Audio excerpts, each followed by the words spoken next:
Hi everyone, today I am excited to introduce you a special guest, Eddi Konor, Regional Manager and Head of Vocational Strategy of Pearson. He has been working in the education area for over 20 years. In his various roles at Pearson over the last 17 years, he has worked across the range of vocational education programs. Mr. Konor, welcome. Thank you. And we are really happy to have you here. And how do you like it here so far? Are you enjoying it? Yes, absolutely. Thank you very much for having me as well. Yes, I very much like coming to Tashkent. Big fan of the city, but also a big fan of the food. Yeah, so yeah, I very much enjoy myself when I'm here. Good. Could you please briefly introduce Pearson to us? What are its main pillars? What makes it unique? And maybe some examples of institutions, education institutions that use it. Yes, certainly. So Pearson really has an aim to be the world's learning company, learning organization. And the way that we want to do that is to build on our experiences. Pearson didn't start off as an educational organization. We're 177 years old and we started off in construction. But over the years, we have changed and developed and adapted to what the global market economy was. And we moved sort of in the 20s away from construction, this is the 1920s, and then into newspapers and publishing, and then from there into educational publishing. And now we're 100% focused on education. And one of the things that we look to do is to provide exciting, engaging, vibrant content, assessments and qualifications and educational data that supports our partner centres and the learners in achieving their lifelong learning aims. And essentially that is Pearson, and we do that through various different divisions. We have our vocational qualifications, which I know we're going to talk about a little bit later, but we have academic qualifications, there's skills and assessment, there's online learning, there's higher education materials that we produce, and under all of that is underpinned our technology, so the platforms that we build to support our centres and learners. So that's really a nutshell of what Pearson is about, focused on education, focused on enabling learners to succeed in their lifelong learning. Great, thanks for that introduction. And based on what you just said, what makes the partnership between Pearson and PDP University well suited to help Uzbekistan youth to acquire the high quality education and skills? So, I mean, one of our ways on how we try to take education into the markets is to partner up with high quality, knowledgeable, experienced organizations such as PDP University. And we're looking for a common ethos, a common goal here, providing education that matters, that's relevant, and is going to enable the learner to be able to demonstrate effectively the skills that they have gained whilst in the university, and that the qualification that they get at the end of it is worthwhile and recognized. So for the Uzbek youth, I think really we're focusing on developing those skills and competencies that will enable them to progress through the levels of education here at the university or in other establishments, but also to make them job ready. And I think that's a key thing here. And I know that the university has some great links to enable those learners to see what it's like in the real world and to look at skills that they can develop that will benefit them in the real world. And that's what we look for, and that's why we're very happy to work with you on this. Thank you. And now let's talk about so-called Business Technology and Education Council, BTEC framework, on which the curriculum of our university, PDP University. What is the core idea behind it? Okay, so the Business Technology Education Council was set up in 1984 in the UK, and it was there really to address the learning that was focused.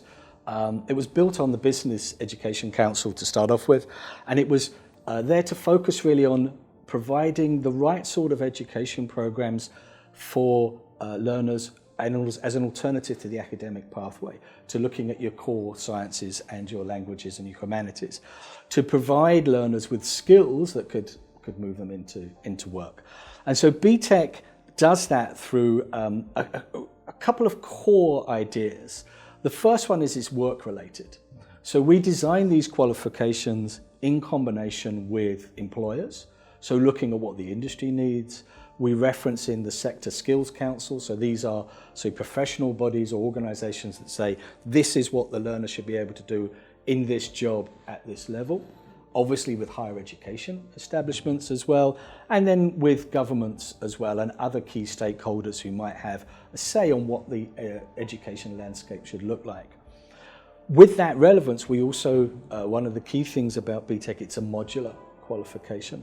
Modular in terms of the units, so allowing a learner and a centre to put together a combination of learning outcomes that match their aspirations, that give them the right sort of skill sets to be effective when they leave the university, but also to enable progression between the levels so that a learner can build that knowledge and build a base of knowledge at a level 3 qualification and then extend on that and deepen that at level 4 and level 5 and then make themselves ready for that level 6 degree. And so that really essentially is BTEC. There's a lot of one of the other things is, I know we're going to talk a little bit about this as well, about quality assurance and standardization.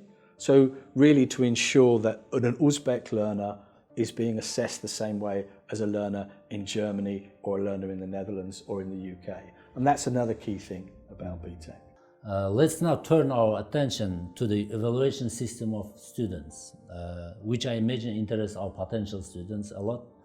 So how will they be evaluated, and how transparent is the system? In other words, how easy it will be for students to understand the evaluation system? Mm-hmm.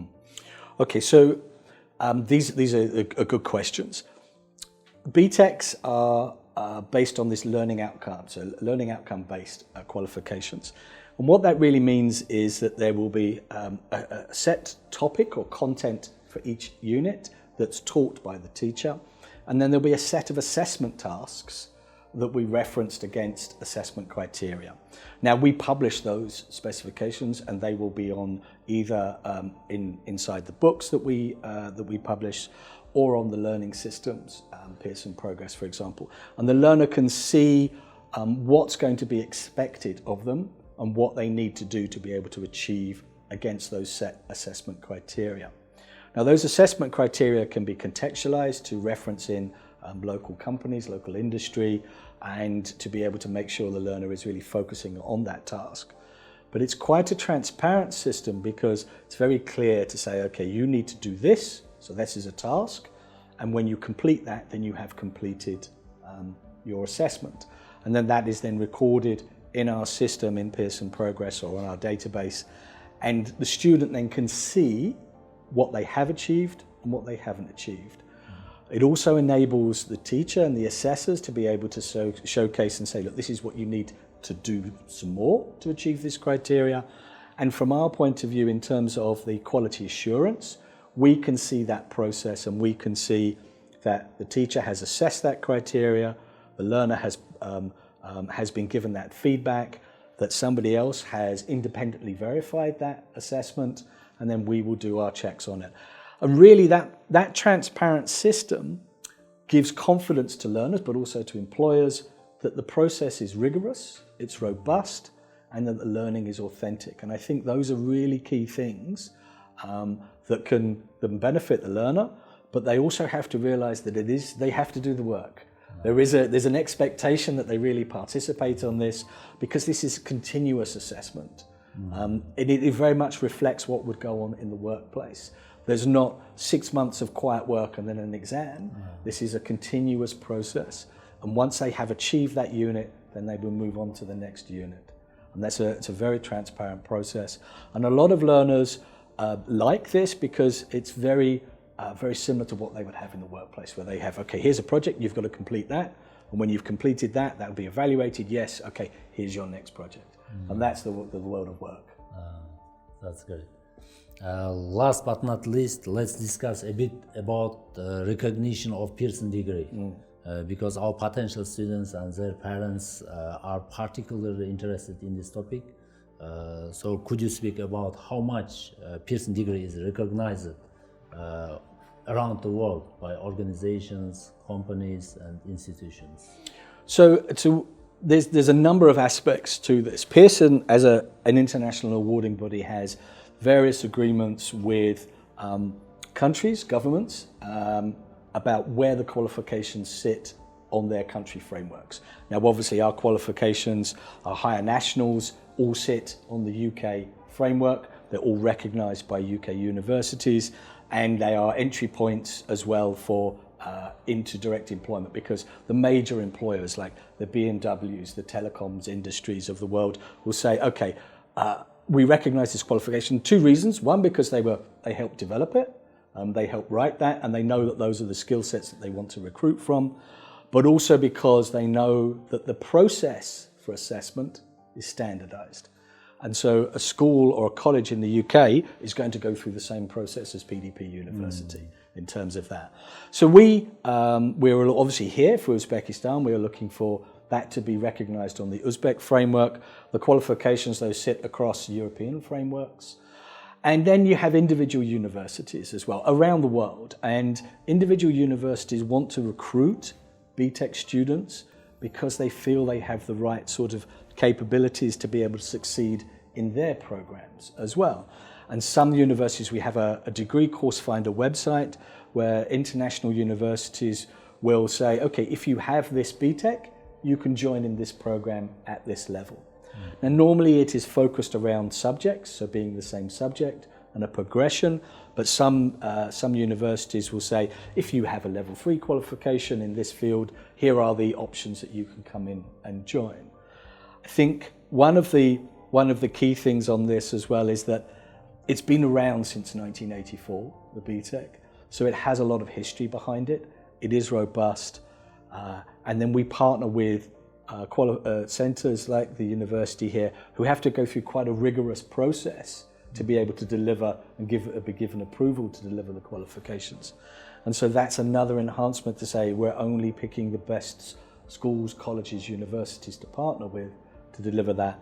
So that enables that recognition, so that when a learner presents that certificate or diploma to an employer, that is recognised, but also if they want to present that to an international university, then that will be recognised as well. Good. Mr. Konor, thanks a lot for the discussion today and telling us what makes the Pearson system so unique and well suited to help us to develop the world-class IT specialists. Thank you again, and enjoy your time here. Enjoy the rest of your time here.